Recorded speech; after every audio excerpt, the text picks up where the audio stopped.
Speaker is one of the founders of the Stop the War Coalition, still an officer to this day throughout these 10 years. Please welcome Jane Shallice.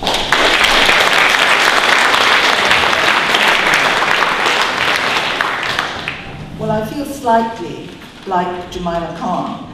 I'm much older, I'm certainly not as wealthy, but I feel a bit like her in when she said that she was glad she wasn't speaking after Tariq or George Galloway.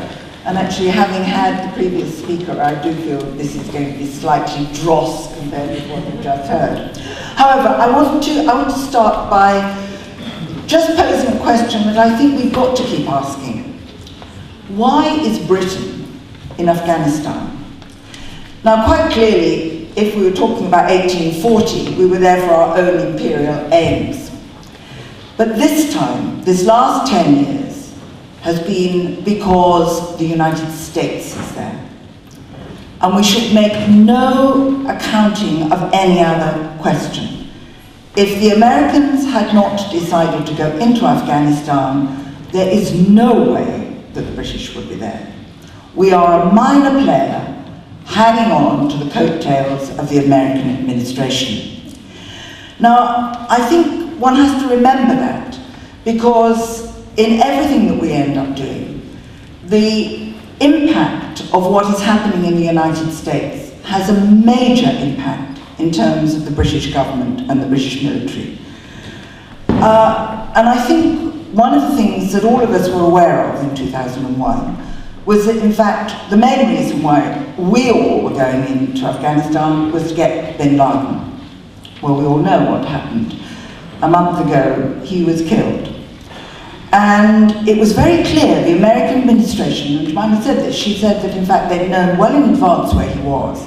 They didn't go in with a group of police officers or, sort of special group to get him. They had made a decision to go in there and to kill him. They didn't want him alive. And all the thing about autopsies or burials or anything else is irrelevant. They wanted that man dead. They did not want anything about him to be alive and to remain. And I think this poses a major question about the role of Obama. And it was very interesting, listening to Jemima this morning, I felt exactly the same, not quite as moved by Obama's victory as she was, but because I suppose America, for me, the United States has always been the engine in the last 50, 60 years of imperialism. So whoever was going to take over was still going to play that major role. But compared with Bush, he clearly appeared to be somebody slightly better, until that very first speech he made. And it was then this terrible thing where you began to realize that he was going to adopt Afghanistan as the good war. It was going to be his war. Iraq we would get rid of, we would actually stick with Afghanistan. And I suppose the very sickening thing was that you realize that in the period of time that Obama has been the president, he's been nothing but the warmonger in relation to Afghanistan. And that is something that it's not just on drones and other forms of technology which are clearly being developed, but if you look very clearly at strategy, one of the things that Bush did was that he ensured that there were a large number of detainees. And we know Bagram, Guantanamo, all the places where, in fact, detainees, there were lots of places which didn't even have names where people were detained and maybe killed gradually over time. But the thing that Obama has done is he's not wanting detainees, and he's wanting bodies, he's wanting dead people. And what it is the special forces and the assassinations of people has gone on apace under Obama in such a way that it's absolutely clear that elimination is now the name of the game. And when you look at the role of the special forces, 5, 6 years ago there were 60,000, I don't know what number there are now, but they are playing an increasingly predominant role in all the operations that take place against either Al-Qaeda or the Taliban. And how we ever know who is whom and how they decide which they belong to, I'm very unclear about. But I think that it is, and just as an aside, I gave out before some flyers for the tricycle. The tricycle at the moment has got an hour and a quarter play by Richard Norton Taylor, which is a distillation of the Baha Musa inquiry. And Baha Musa, of course, was killed by British troops in September 2003. And it is an absolutely devastating hour and a quarter. And if anybody still has any illusions in the brilliance and the intelligence and the political acumen of one Adam Ingram, who was in fact the Labour Minister of, what was his actual title, Jeremy? Something to do with defence, anyway, to do with troops.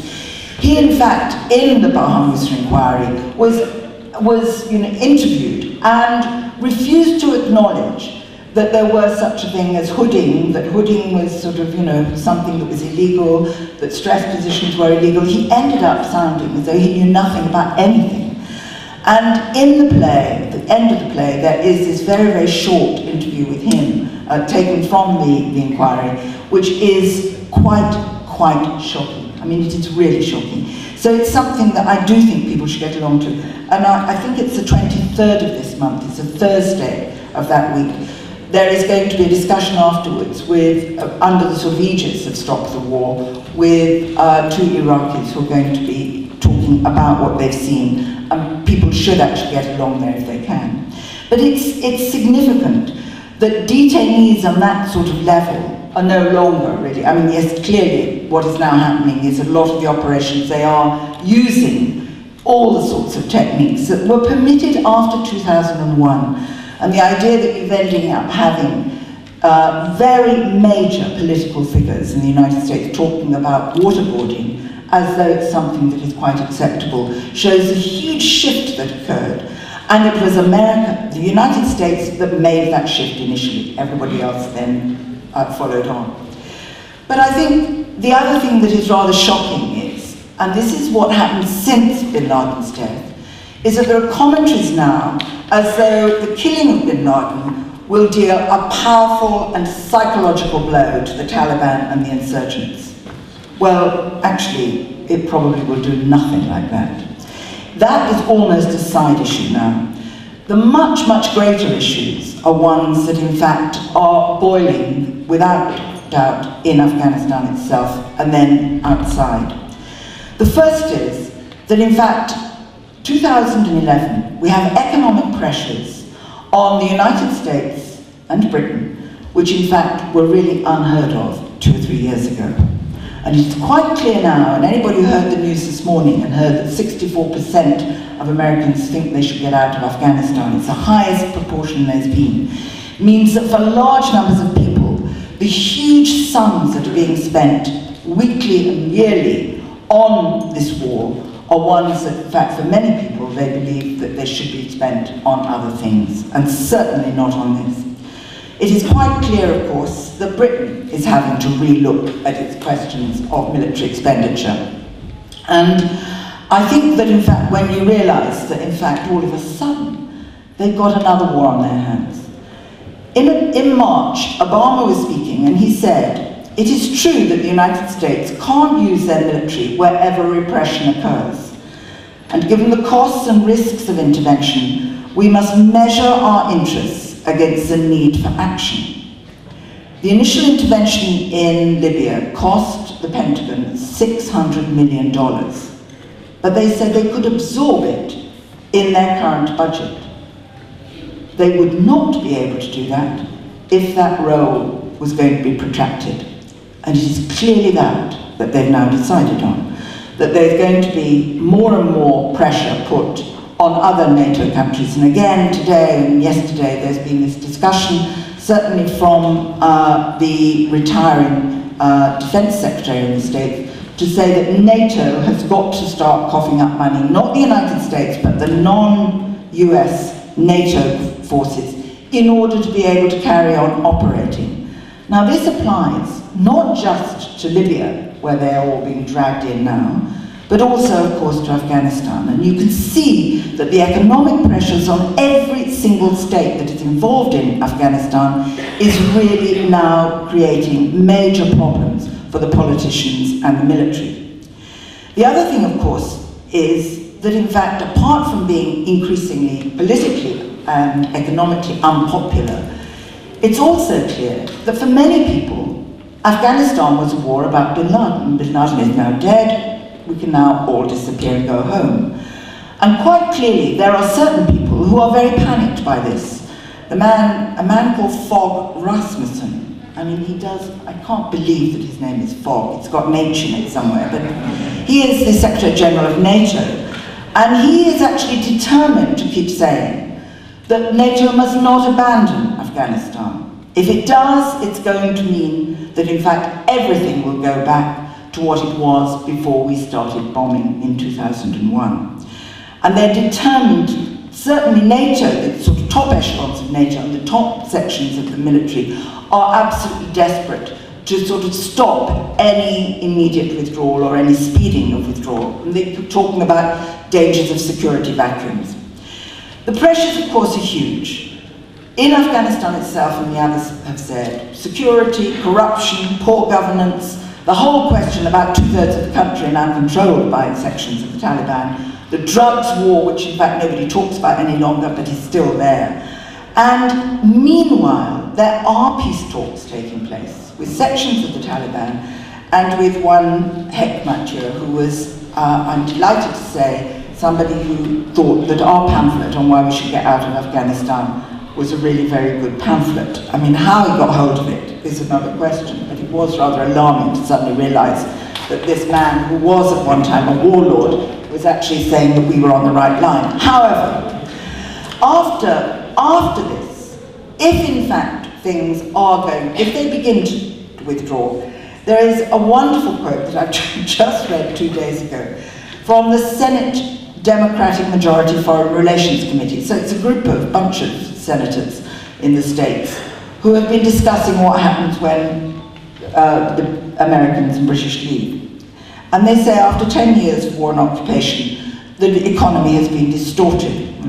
That's not news to anybody. And then they say, success, and this is what people are asking, what is success?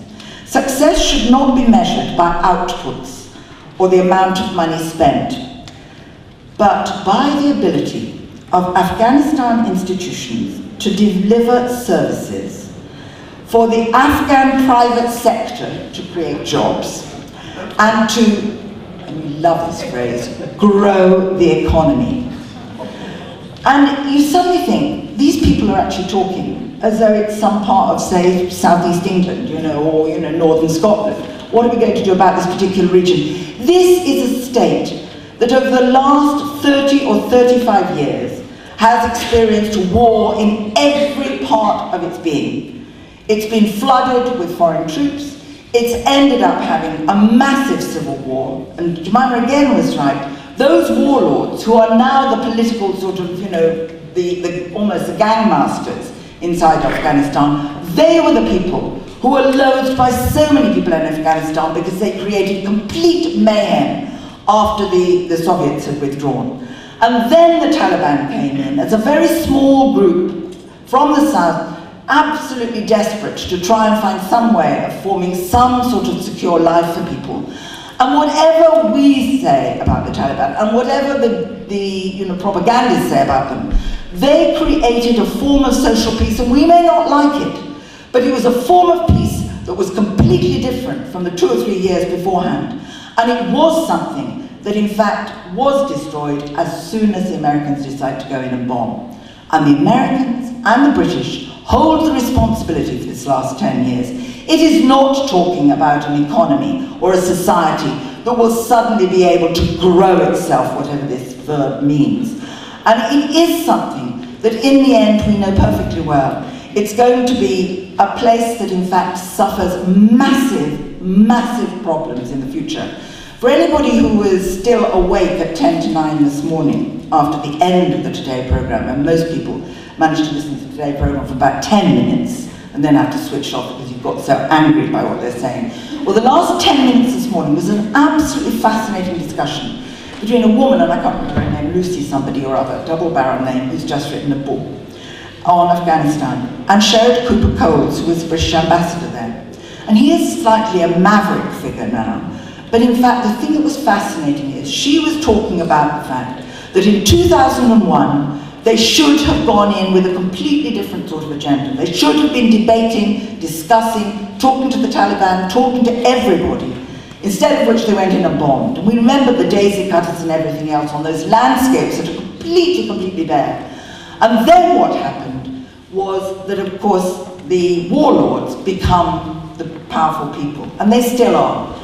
And Sherrod Cooper-Coles said he agreed with almost everything she said. And she said, the project in Afghanistan has failed utterly. And he said it has. And then she said, the future is nothing but grim. And he, being a good British diplomat, clearly didn't want to say it, but he said he thought he concurred. It is going to be immensely difficult. The one thing that's got to happen is that the troops have got to get out. The Afghan people have got to find a way of actually sorting out these huge social problems, huge economic problems, without being destroyed. And it means, therefore, something that some people were arguing 7 or 8 or 9 years ago, that Afghanistan has to be there as a centre of a regional conference, that all the external neighbours have got to find a way of helping and not tearing apart a state which at the moment is in absolute fracture.